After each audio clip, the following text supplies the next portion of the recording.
Isso pode ser um problema, isso pode ser uma irregularidade. Entende? É uma sociedade que, cara, tá colocando bens dela como uso pessoal dos sócios. Pode entrar na caracterização de remuneração indireta, por exemplo, isso ser tratado como prolabore dos sócios? Pode, ainda que não seja costumeiro ver isso em fiscalização, pode. Né? É conteúdo de base, remuneração indireta, né? Pô, isso aí, não estão nem entrando na FCI aqui, tá falando de conteúdo de base mesmo.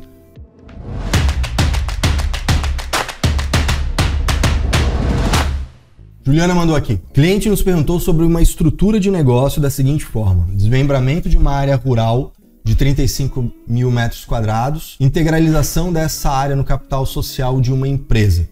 A ideia é vender as cotas dessa empresa. Me parece que é loteamento irregular, disfarçado de empresa. Sugeri primeiro a conversão para a área urbana e depois fazer os procedimentos de loteamento regular para a posterior venda das áreas. O advogado quer marcar uma reunião, pois afirma que não seria nada ilegal, pois existem empresas nessa modalidade, venda de participação e regras de uso. Gostaria de ficar mais preparada para essa reunião, o que me sugere?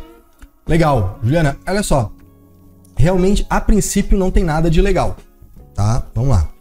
Só que tem um cuidado que a gente tem que ter aí. Tá? A gente tem que ter um cuidado. Qual é o principal cuidado? Que as pessoas saibam o que está sendo feito. Tá? Então, vamos lá. A gente tem uma área de 35 mil metros quadrados. Aí tu fala, né, desmembramento de uma área rural de 35 mil metros quadrados. Me falha a memória agora, mas se não me engano, área rural você pode dividir em áreas de 3 mil metros. Que é isso, né? Vou até pesquisar, se não me engano, são as áreas rurais, as glebas seriam de 3 mil. Rural varia de município para município, não costuma ser inferior a 2 hectares, então, né, deve girar aí de 2 a 3 mil, o mínimo dependendo da área. Né? Daí daria 20 mil. Então esses 35 mil não daria para desmembrar. Ah, tá. A área total é de 80 mil. E aí vai ser desmembrada para 35, tá? Entendi. Vamos lá, Juliana. O que acontece? De fato, quando é área rural, você tem que manter ela única dentro do tamanho mínimo. Que é aí que eu tava pesquisando ali, se era 20 mil, se era, né? Enfim, o que fosse.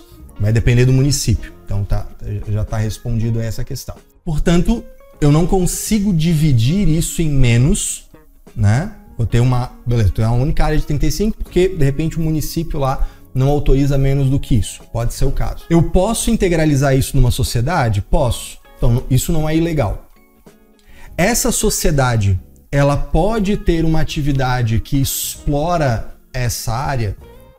Pode. Essa sociedade, ela pode ter sócios? Pode.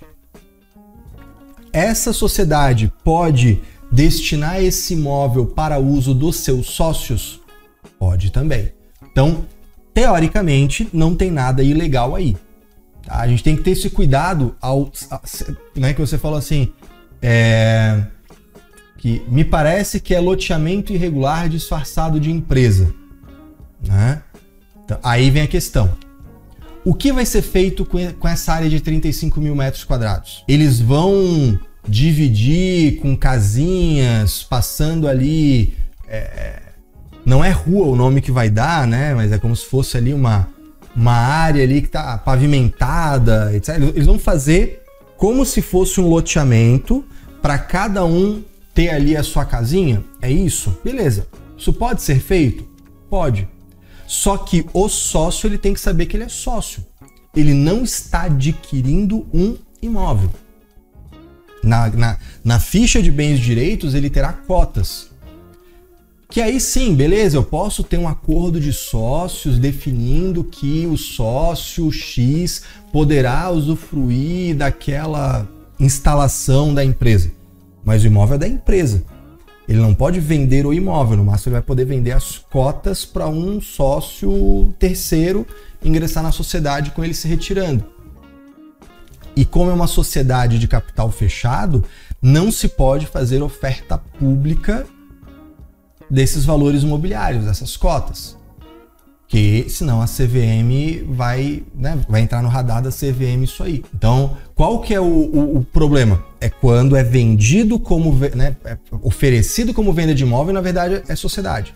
Isso pode dar ruim. Quando há uma oferta pública de cotas sem registro na CVM, quando na verdade tá fazendo oferta pública, tá botando um site com oferta pública de valores imobiliários, que são cotas de uma sociedade de capital fechado. E isso pode ser um problema, isso pode ser uma irregularidade. Entende? É uma sociedade que, cara, tá colocando bens dela como uso pessoal dos sócios. Pode entrar na caracterização de remuneração indireta, por exemplo, isso ser tratado como prolabore dos sócios? Pode, ainda que não seja costumeiro ver isso em fiscalização, pode. Né? É conteúdo de base, remuneração indireta, né? Pô, isso aí não estamos nem entrando na FCI aqui, tá falando de conteúdo de base mesmo. Né? Eu tenho que saber, eu tenho que entender que existe remuneração indireta, porque esse é um caso que pode ser configurado como remuneração indireta. Tanto na legislação atual tem previsão para isso, como no projeto de lei de IBS-CBS tem previsão sobre isso também, né? Da disponibilização de bens da empresa para sócios, parentes de sócios, etc. Então, tanto agora tem risco, quanto lá na frente vai ter chance de tributação disso. Também essa sociedade, ela não é uma sociedade, ela não é uma reunião de pessoas, de recursos para uma finalidade econômica. Ela é, na verdade, uma associação. Ela é, na verdade, um condomínio. Ela não é uma sociedade. Eu acho que existe aí uma certa preguiça de estruturação de negócio. Tá? Então, assim, pode ter irregularidade aí? Pode. Qual que eu acho que é o teu papel nessa mesa de reunião, Juliano? Não é comprar uma briga com o advogado ou com o cliente, mas apontar essas características que podem gerar risco. Esse é o teu papel, é de consultora. Entende? E percebe como muda, né? Porque eu sei que o contador, olhando pro cenário, assim, cara, pode dar problema. Muitas vezes ele se resume em falar, não pode. Vai estar errado. Você, calma. Tu vai colocar o cliente contra você. Vocês vão entrar numa situação de ir um de encontro ao outro. Um contra o outro. E aí o foco vai ser o confronto. O foco vai ser um ganhar do outro. Você tem que estar um do lado do outro. Você tem que ir ao encontro um do outro. Você tem que convergir para buscar um caminho que seja melhor para esse cliente, para ele tomar a melhor decisão. Então, vai falar, olha, nesse cenário, a gente só tem que tomar cuidado para não caracterizar a oferta pública de valores imobiliários, né? Porque a gente já teve aí situações da CVM enquadrar empresas por conta disso. Como é que vocês estão analisando isso? É o advogado que tem que analisar isso. Bota o risco na mesa, para o empresário saber que ele existe e o empresário tomar a melhor decisão. Olha, nesse caso aqui, a gente só tem que deixar bem caracterizado porque não tem um comprador. Então não tem, né, Código de Defesa do Consumidor. Tem um sócio que vai fazer parte da sociedade, que participa dos lucros e dos prejuízos, que arca com as despesas se houver prejuízo na empresa, né? Que vai declarar como cotas, que ele não vai ter uma escritura de imóvel no nome dele, né? O que os filhos vão herdar são cotas de uma sociedade. Não é todo mundo que quer ter sociedade com um desconhecido, com sei lá quem. Né? A gente vai trazer essas características para o cliente ver se esse é o melhor caminho.